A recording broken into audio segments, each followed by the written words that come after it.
I'm Jurgen Hoogendoorn. I'm a civil servant, a policy advisor, but as a matter of fact I'm more a concept developer and working with the City Development Corporation. And nowadays I have to find and look for new perspectives because the old perspectives has disappeared because of the crisis. In the Netherlands, the spatial planning and how we do things on real estate was always parties with much capital, and since 2008 that's over. We have to find new partners, and they will be smaller and less rich, and maybe even poor. But that's the situation in the paradigm shift. That's exactly where we are now. We have to say goodbye against old systems and old ways of working, and I'm one of the front runners. We earned a lot of money by selling ground, and everyone, literally everyone, had the idea that real estate, if it was housing or offices or would always rise in price. And now there isn't any more. Dus from a situation with scarcity and high prices, we're going to a situation of overflood. It's not scarce anymore, and the only capital we have is the people in the city. So there's a shift going on, focusing from money and money-triggered development to people-triggered development, and with other goals such as energy, water, the climate crisis. That's where we are going to, I believe. We always dealt with a limited number of parties, such as the housing corporations and project developers. There were many, but they have no investment power anymore.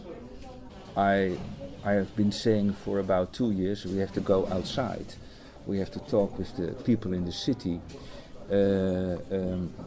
how to go on. I've been saying for the next 10 years nothing's going to happen, because for example the banks has to get in order to the Basel III regulations. They don't put money anymore in real estate or housing or city development. That's over for the next 10 years. So we have a lot of emptiness, and we have a lot of wastelands. We have a lot of empty offices, and we're trying to seduce the owners of the office to do something. We are constantly trying to get in contact with the outside world to co-create solutions. That's the strategy at this moment, and it is not a linear strategy. It's more fuzzy because the uncertainties are so great that it's more a search for windows of opportunities. There's no planning system or a one-way route to a solution. It's just like the words experiment or pilot. It's a way of seducing structures to move a little bit, or to come out of their comfort zone. Dus if you call it a pilot or a temporary, it isn't a threat for the system as a whole. And it's also a situation where you are allowing yourself to make mistakes. Because the innovation paradox is if you want 30% of success, you need 70% failure. You have to do both. If you don't do that, you will reach nothing. Every case is unique. What I see is that technique is not a problem. Legal systems, laws, every rule can be hacked.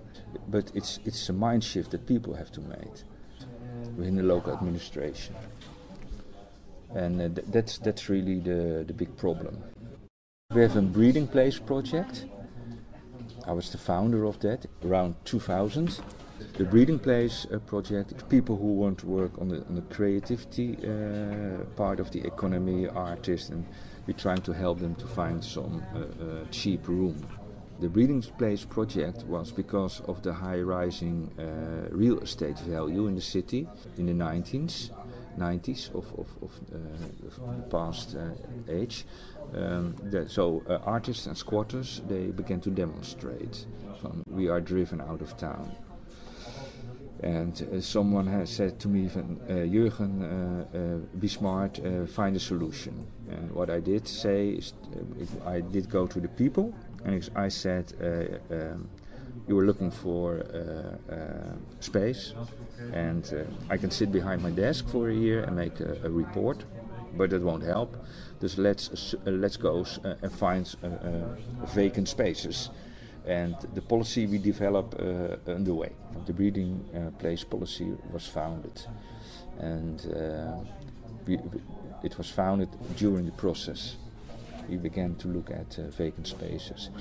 The great argument was that squatters and artists and painters and creative people and youngsters always brings innovation in town on the social innovation, cultural innovation, and also economic innovation.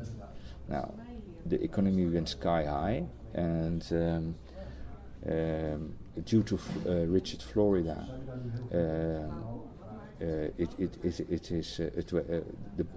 the creative city went sky high. Thus it became very attractive to have a breeding place policy. And what you do see is that it's avant-garde, and the paradox of the avant-garde is that always after the avant-garde has arrived somewhere, there's always the garde who comes after, and then you have a choice: you stay and you will be no more avant-garde, or you pick up your things and move to be okay.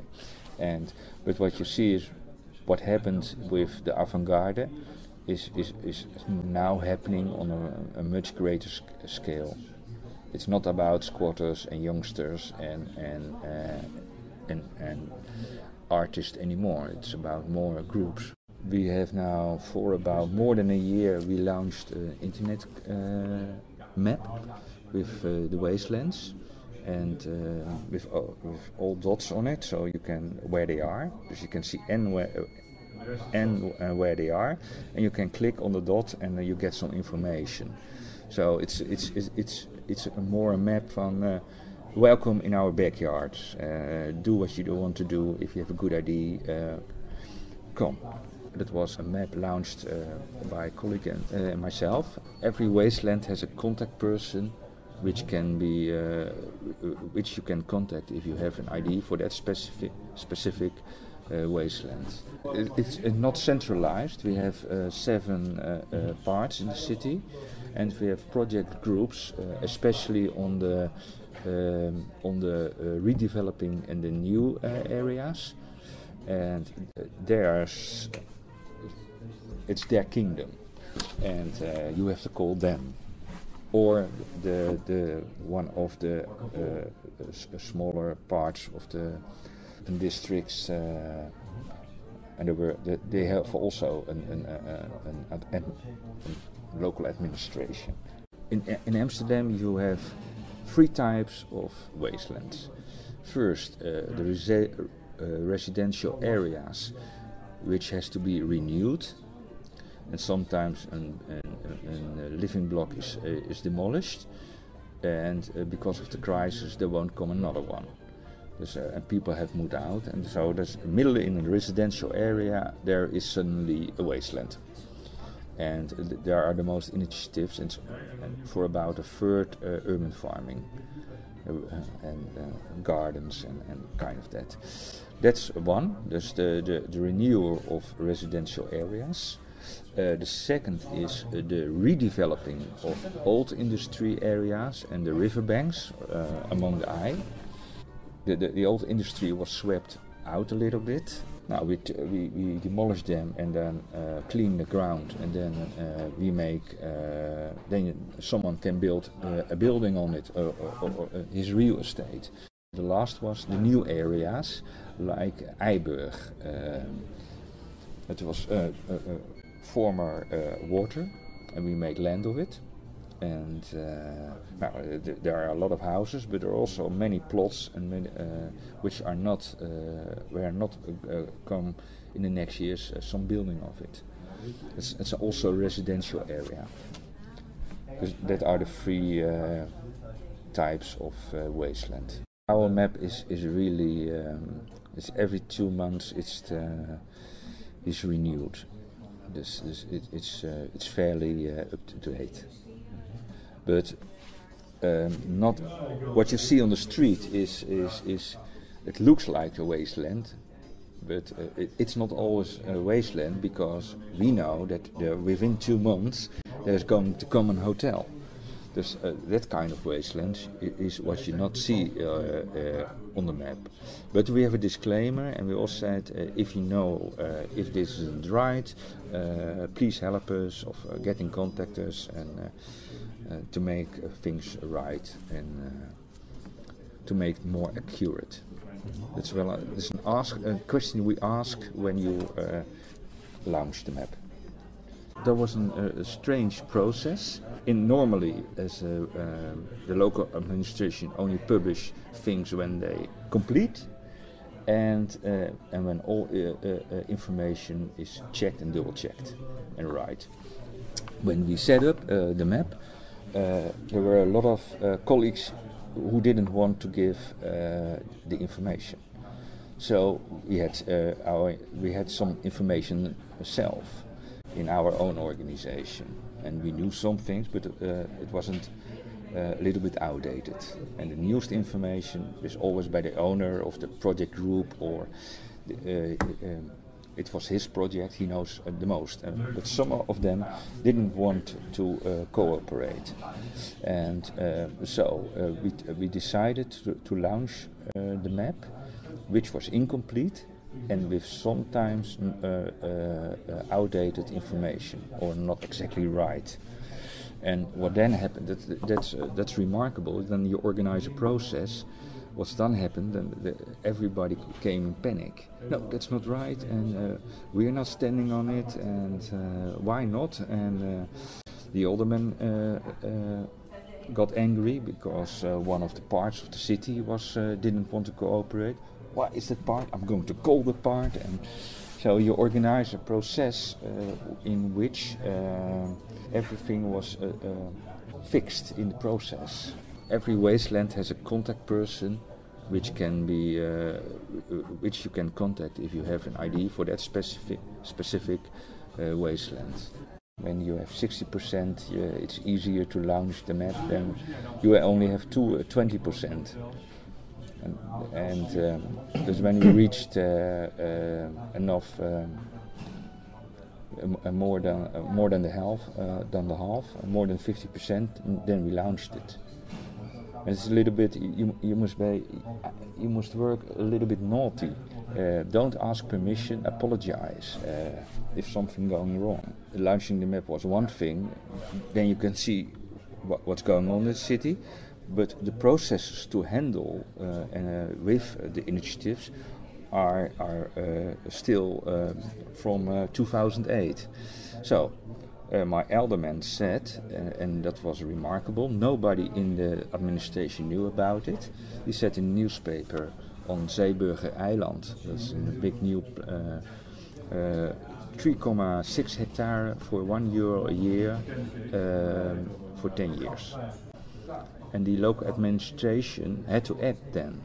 And what they did is make a bookwork with 32 pages of conditions. It has to be this, it has to be that, it must be saved. 30 initiatives signed in. Now, when you have one winner, you have 29 losers, and they get disappointed. That's not smart, because you're spilling over the potency of the population in the town. And that kind of pitches it works when there's scarcity and when it's all about money. But if you want to cooperate or co-create or co-produce, it's not a smart way. I think we have made too many conditions. Why 32 pages?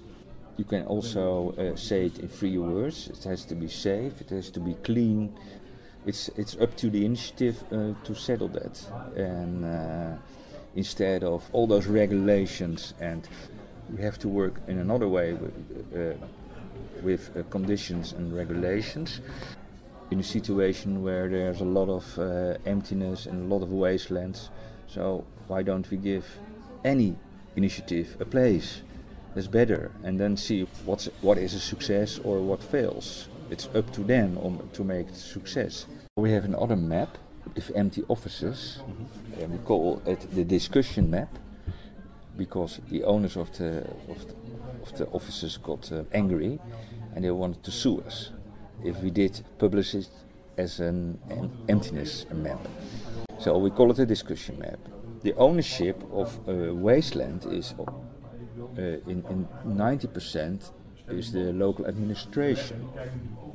In case of empty offices, there's another owner. It's financial parties from all over the world, especially Germany.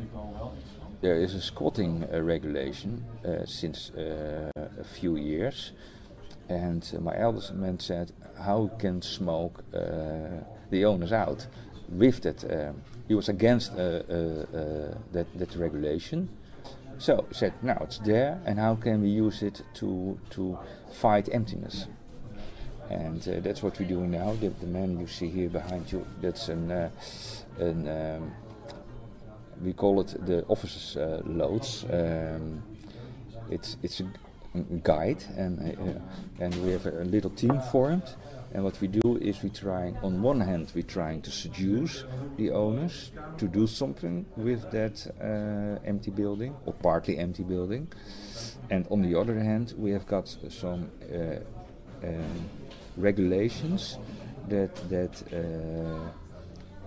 if you don't cooperate, you get a boete. He has to pay. And at the end, we can say to him, okay, you've paid, you're not cooperating. We have a group of people who need shelter or a building, so you have to accept them. The worth of offices is sharply declining. When you have an office, it costs you to buy 100 millions. It's nowadays maybe 50 million.